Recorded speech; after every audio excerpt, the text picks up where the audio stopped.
Hello aspirants, welcome back to our channel. మనం ఈ వీడియోలో కొన్ని ఇంపార్టెంట్ రాజ్యాంగ సవరణల గురించి తెలుసుకుందాం. ఫస్ట్ వచ్చేసి 100వ సవరణ ఎప్పుడు జరిగింది ఫ్రెండ్స్? 2015లో. దీని గురించి బంగ్లాదేశ్ ప్రభుత్వంతో భూ సరిహద్దు ఒప్పందం గురించి జరిగింది. 101వ రాజ్యాంగ సవరణ ఎప్పుడు జరిగింది ఫ్రెండ్స్? 2016లో. దేనికి సంబంధించి? జిఎస్టికి సంబంధించి. నెక్స్ట్ 102వ రాజ్యాంగ సవరణ ఎప్పుడు జరిగింది? 2018లో. దీని గురించి జాతీయ వెనుకబడిన తరగతుల కమిషన్లకు రాజ్యాంగబద్ధత కల్పన గురించి. 103వ రాజ్యాంగ సవరణ ఎప్పుడు జరిగింది ఫ్రెండ్స్? 2019లో జరిగింది. దీని గురించి ఈఎస్డబ్ల్యూ అంటే అగ్రవర్ణాలకు 10% రిజర్వేషన్లు కల్పించడం గురించి. 104వ రాజ్యాంగ సవరణ ఎప్పుడు జరిగింది ఫ్రెండ్స్? 2020లో జరిగింది. దేని గురించి? ఎస్సీ ఎస్టీ లోక్సభ రాష్ట్ర విధానసభ సీట్ల రిజర్వేషన్లు 10 సంవత్సరాల పాటు పొడిగింపు గురించి. ఇది ఆంగ్లో ఇండియన్స్కు వర్తించదు. 105వ రాజ్యాంగ సవరణ 2021లో జరిగింది. సామాజికంగా విద్యాపరంగా వెనుకబడిన తరగతులను గుర్తించడానికి ఈ రాజ్యాంగ సవరణ చేశారు. 106వ రాజ్యాంగ సవరణ ఎందుకు చేశారు ఫ్రెండ్స్? మహిళలకు లోక్సభ, రాష్ట్ర శాసనసభ, ఢిల్లీ శాసనసభలో 1/3 వంతు స్థానాలు రిజర్వ్ చేయబడతాయి. నెక్స్ట్ 42వ రాజ్యాంగ సవరణ ఫ్రెండ్స్. దీన్నే మినీ రాజ్యాంగం అని అంటారు. ఎప్పుడు జరిగింది? 1976 ఇందిరాగాంధీ కాలంలో జరిగింది. ఏం చేశారు ఫ్రెండ్స్? ప్రవేశికను సవరించి లౌకిక, సామ్యవాద, సమగ్రత అనే పదాలను చేర్చారు. నెక్స్ట్ 44వ రాజ్యాంగ సవరణ ఎప్పుడు జరిగింది? 1978లో జరిగింది.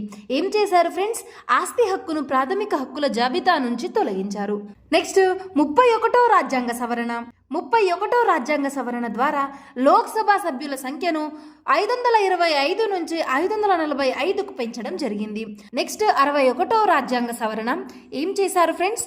ఆర్టికల్ 326ను సవరించి ఓటు వయస్సును 1989లో 21 నుంచి 18కి తగ్గించారు. 69వ రాజ్యాంగ సవరణ ఎప్పుడు చేశారు? 1992లో చేశారు. ఈ సవరణ ద్వారా ఆర్టికల్ 239AA, 239ADని చేర్చారు.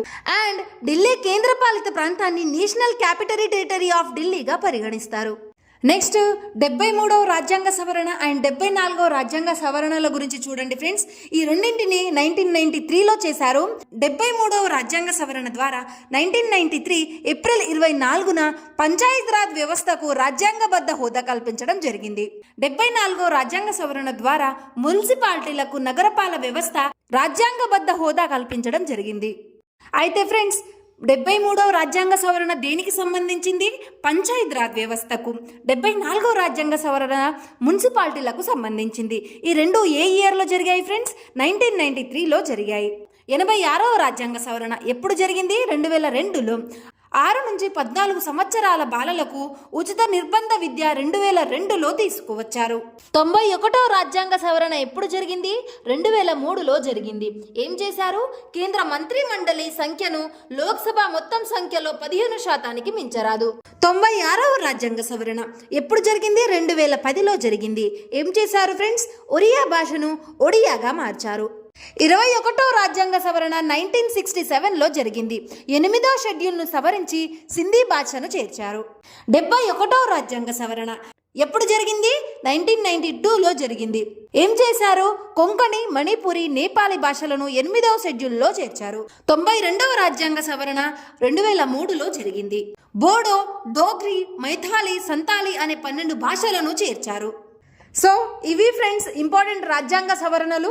వీటిని రిపీటెడ్గా ఎగ్జామ్స్లో అడుగుతున్నారు ఫ్రెండ్స్, ఒకసారి చూసుకోండి. మీకు వీడియో ఇన్ఫర్మేటివ్గా అనిపిస్తే లైక్ చేసి మన ఛానల్ని సబ్స్క్రైబ్ చేసుకోండి. మీ ప్రిపరేషన్కి యూజ్ అవుతుంది.